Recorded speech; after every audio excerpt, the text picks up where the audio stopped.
पालिका निवडणुकांच्या तोंडावर भाजपमध्ये जोरदार इनकमिंग सुरू आहे। मुंबई, पुणे आणि संभाजीनगरमधल्या ठाकरेंच्या शिवसेनेच्या नेत्यांचा भाजपमध्ये प्रवेश झालाय। पाहूयात। पालिका निवडणुकांच्या तोंडावर भाजपमध्ये मोठ्या प्रमाणात इनकमिंग सुरू आहे। मुंबई, पुणे आणि संभाजीनगरमधील ठाकरेंच्या शिवसेनेच्या नेत्यांचा भाजपमध्ये पक्षप्रवेश झालाय। संभाजीनगरमधील ठाकरेंच्या शिवसेनेचे महानगर प्रमुख राजू वैद्य यांनी भाजपमध्ये प्रवेश केलाय। उद्धव ठाकरेंकडे पत्राद्वारे राजीनामा पाठवत राजू वैद्य यांनी भाजपमध्ये पक्षप्रवेश केला। तर राजू वैद्य परवापर्यंत आमच्या सोबत होते, त्यामुळे हे अनाकलनीय असल्याचं म्हणत अंबादास दानवे यांनी भाजपवर निशाणा साधला। प्रामाणिकपणे हिंदुत्वाची भूमिका घेऊन आम्ही कॉलेजपासून चव्हाण साहेब काम करत आलो आणि त्या पद्धतीनं काम मी ज्या पक्षात काम करत होतो तिथे होत नव्हतं, म्हणून खऱ्या अर्थानं मी आज सावेजी, कराडजी आणि सगळ्यांच्या नेतृत्वाखाली भारतीय जनता पक्षात प्रवेश केला।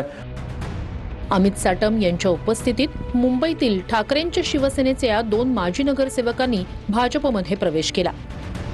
घाटकोपर पश्चिम मधील प्रभाग क्रमांक 126च्या माजी नगरसेविका डॉक्टर अर्चना संजय भालेराव आणि त्यांचे पती संजय भालेराव यांनी भाजपमध्ये प्रवेश केला। मनसेतून शिवसेनेत गेलेल्या 6 नगरसेवकांपैकी डॉक्टर अर्चना या एक आहेत। तर भाजपचे स्थानिक आमदार राम कदम यांच्या विरोधात 2 वेळा आमदारकीची निवडणूक संजय भालेराव यांनी लढवली आहे। आमच्याचे जे सक्षम कार्यकर्ते ते फोडण्यासाठी तुम्ही प्रयत्न करताय। कित्येक कोणाला मोठे मोठे कॉन्ट्रॅक्ट देण्याचा, तुला 10 कोटीचं काम देऊ, तुला 20 कोटीचं काम देऊ, तुला हे पद देऊ, तुला हे मंडळ देऊ। तिकडे पुण्यात केंद्रीय राज्यमंत्री मुरलीधर मोहोळ यांच्या उपस्थितीत 2 माजी नगरसेवकांनी ठाकरेंच्या शिवसेनेला रामराम केला। ठाकरेंचे माजी मंत्री शशिकांत सुतारांचे चिरंजीव पृथ्वीराज सुतार यांनी भाजपमध्ये पक्षप्रवेश केला आणि वडगाव शेरीमधील माजी नगरसेवक संजय भोसले यांनी देखील याच वेळी भाजपमध्ये जाहीर प्रवेश केला। हे दोन्ही नेते पुणे पालिकेतील माजी गटनेते आहेत।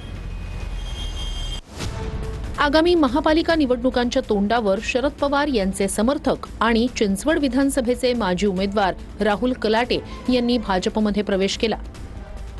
मुंबईत झालेल्या कार्यक्रमात प्रदेशाध्यक्ष रवींद्र चव्हाण, चिंचवडचे आमदार शंकर जगताप आणि शहराध्यक्ष शत्रुघ्न काटे यांच्या उपस्थितीत हा पक्षप्रवेश पार पडला। देवेंद्रजींच्या नेतृत्वामध्ये आपल्याला अधिक जोमाने या भागातील विकास करायचा आहे, त्यासाठी आपण सर्वांनी एकत्र आलो आहोत हे आपण सर्वांनी लक्षात घेतलं पाहिजे। त्यामुळे त्यासाठी आपण सर्वांनी मिळून काम करूया। बरीच कामं झालेली नाही, नेतृत्वावर विश्वास ठेवून भाजपमध्ये प्रवेश केल्याचं राहुल कलाटे म्हणाले। खूप कामं पेंडिंग आहेत, ती कामं देखील पुढे नेता येतील। मी नेतृत्वावर एक विश्वास ठेवलाय, त्या विश्वासामुळे मी कुठेतरी